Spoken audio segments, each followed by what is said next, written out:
Today we are discussing an instrument name called kymograph. Now the kymograph is a recording instrument. It does record certain aspects or certain experiments in which we see or check the effect of drugs.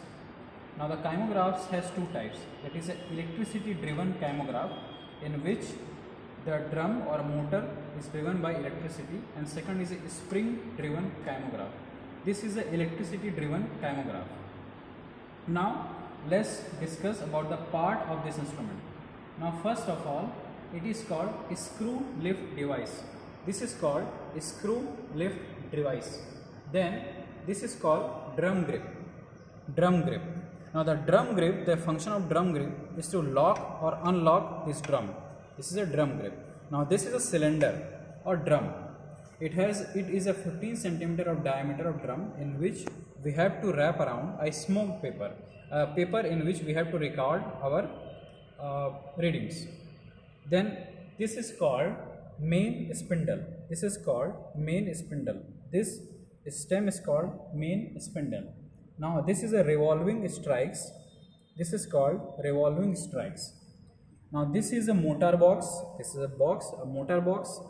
This is a gear or lever in which we can control the rotation of the drum. This is a gear or lever in which we can control the rotation of the drum. This is an on and off switch. This is on and off switch. This is a contact box, contact block or contact knob. This is called contact block or contact knob, and this is called a clutch. This is a clutch. You can see here it's written, it's called clutch. Now this is about kymograph, electricity driven kymograph. Now how to use it?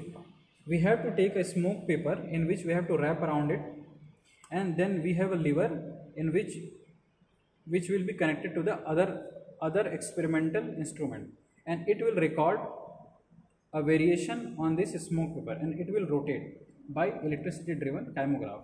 Now the uses of kymograph, first of all, is the effect of drugs in the normal physiological function like muscle contraction experiment, and the second is daily temperature changes, to record the daily temperature changes, and third is variation in the water bed. Now these are the function of the kymograph. Thank you very much.